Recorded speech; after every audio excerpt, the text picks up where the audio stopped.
Hey guys, welcome back to my channel. I told you guys I would do this video about my son, Legend, being hospitalized at 5 days old due to jaundice or bilirubin. What that is what the appearance of the baby would be like. It's like kind of yellowish. And that's because the liver is not functioning all the way how it needs to be to doctor satisfactory. My older two kids had like slight jaundice, but I was able to put them like in the windowsill and, you know, cure it and it clear up. It was just a little mild jaundice. This baby was a twin. Well, he is a twin, and they were born at 36 weeks and 4 days. Both had, well, baby girl, Legacy, she had mild jaundice.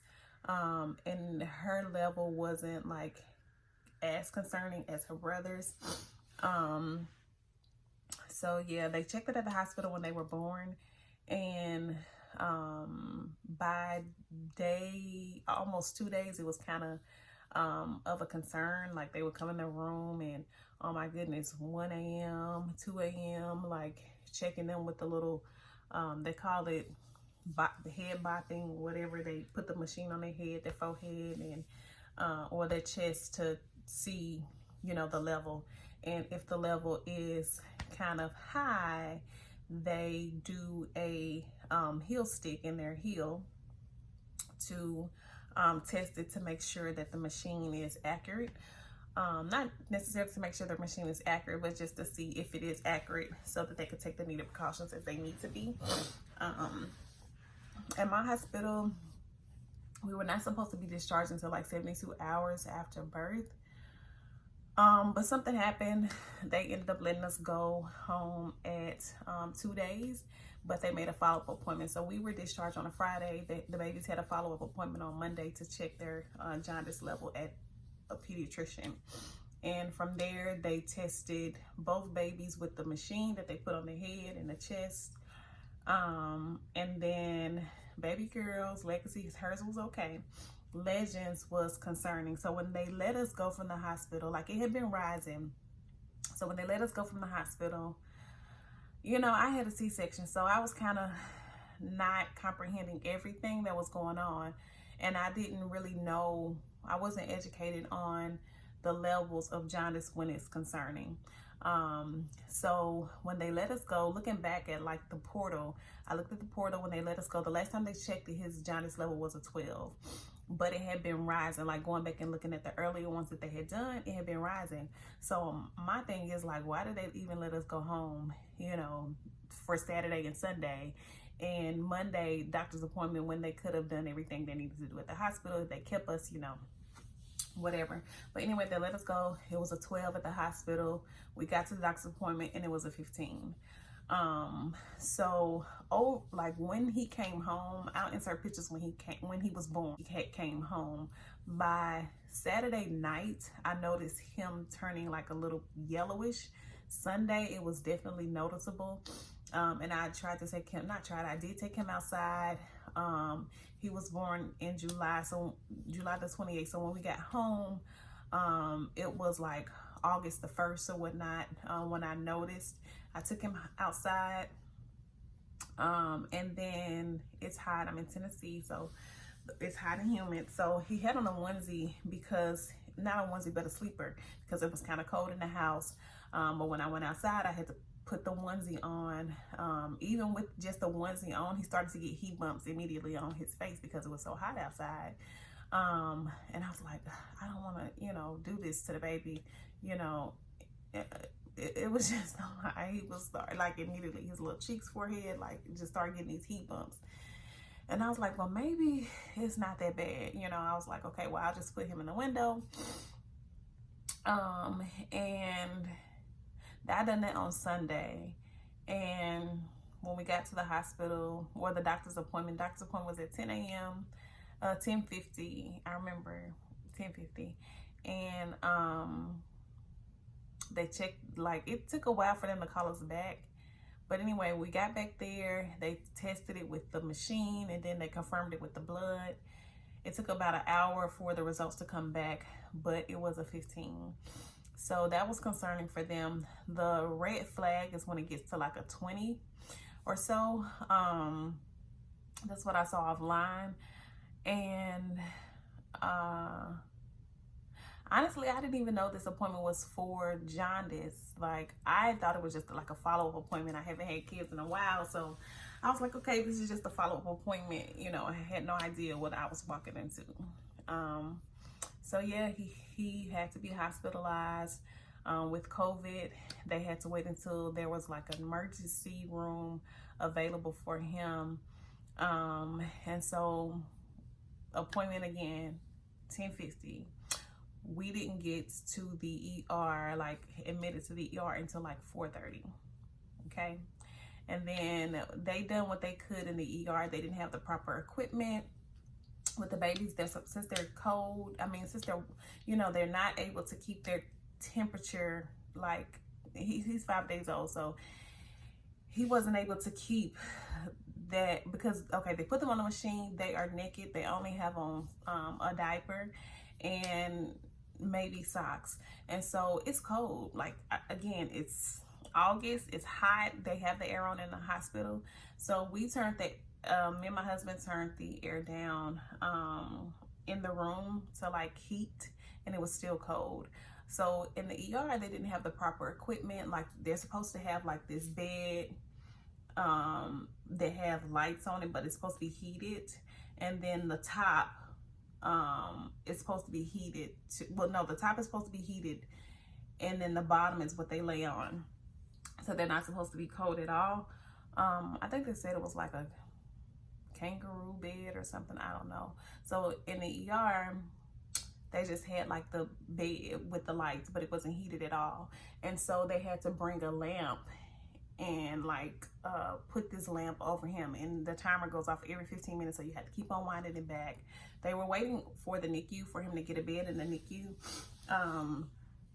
And I'll insert pictures of videos of how it was in the ER.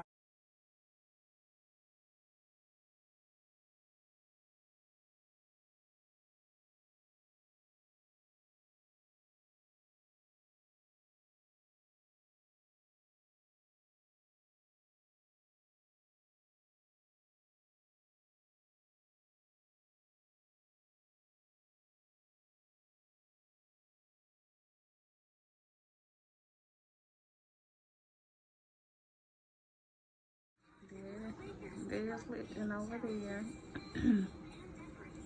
And little Legacy is over here. She's trying to go to sleep. Looks like she's chewing on her clothes. They got us some milk and some diapers and some wipes, so we good. We got a nice little bed.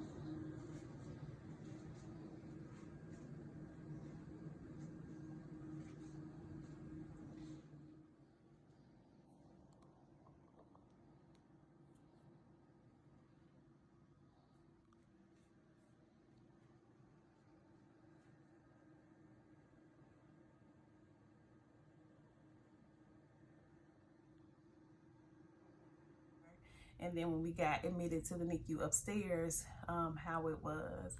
And, it's very emotional seeing your baby like that.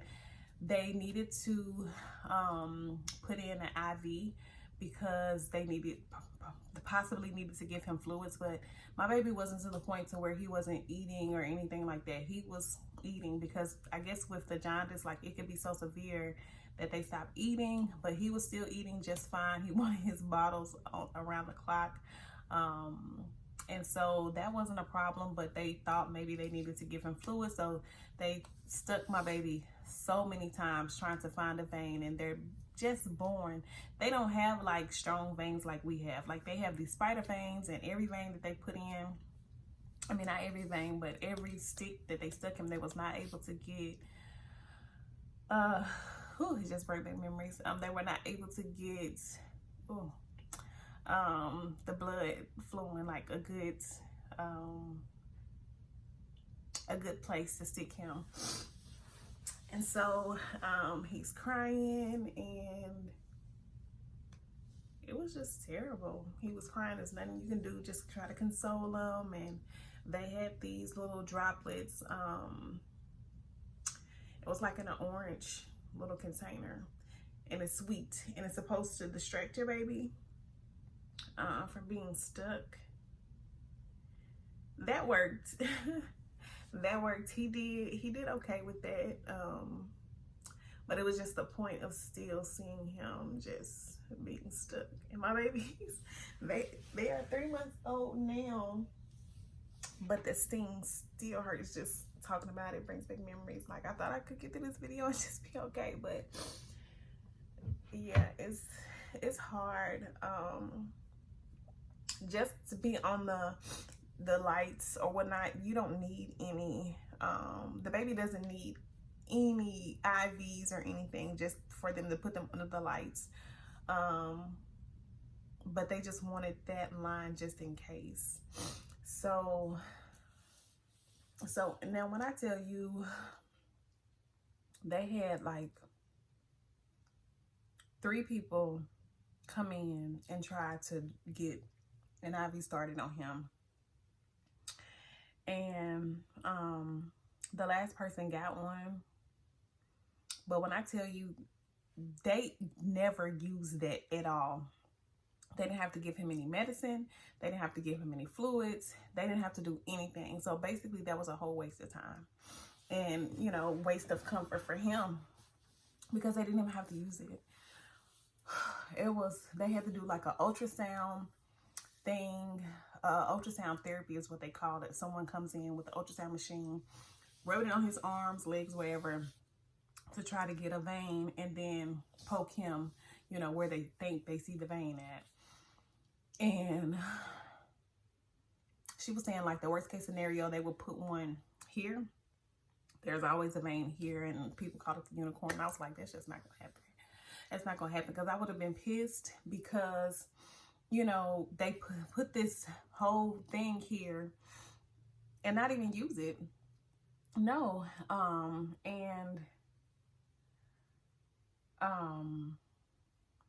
You know, they had like some of those places where they stuck my baby, he still has those marks. So can you imagine allowing them to stick a needle in your baby's head, an IV, not just a needle, an IV in your baby's forehead, and he still has that stick and, you know, that mark, and they didn't even use it. It was for nothing.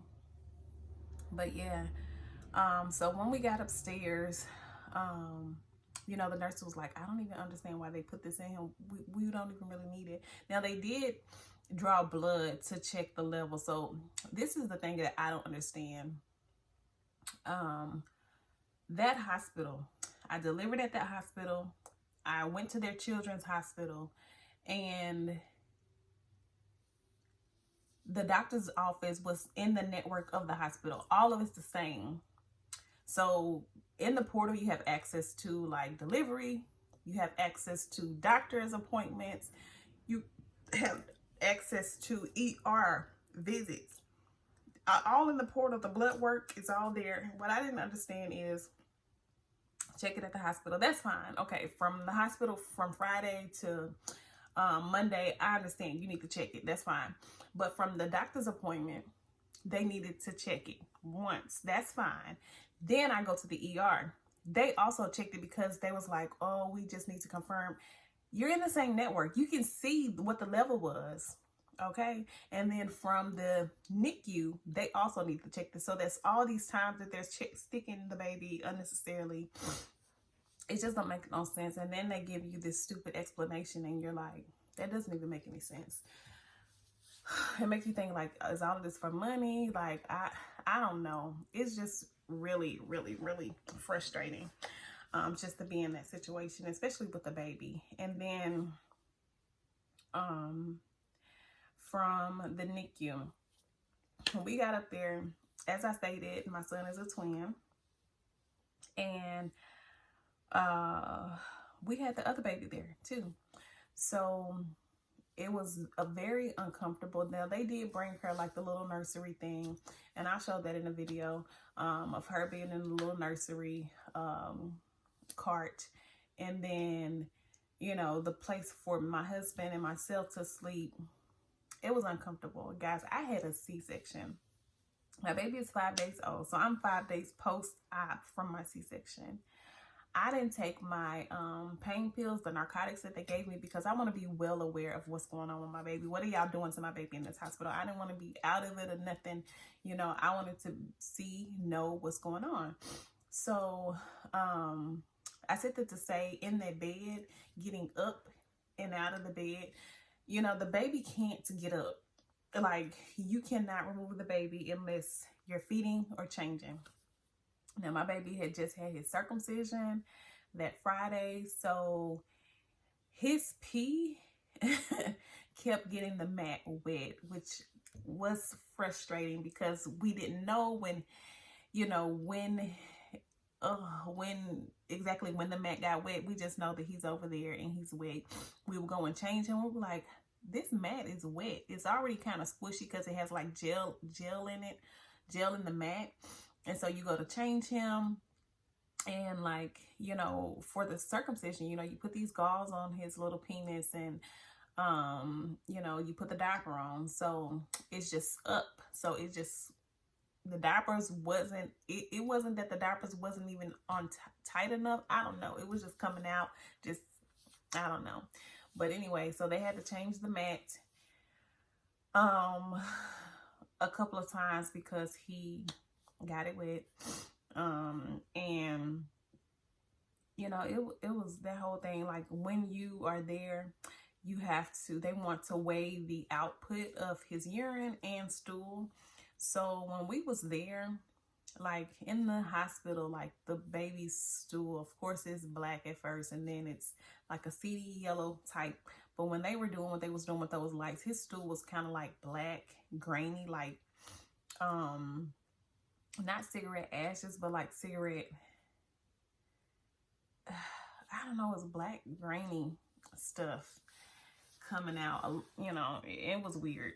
So I was like, what is these lights doing to the baby just up close? It kind of makes you wonder, because that's not the normal process. But anyway, it was like that for a few days after we left the hospital, and then it went back to the you know, the CD. Now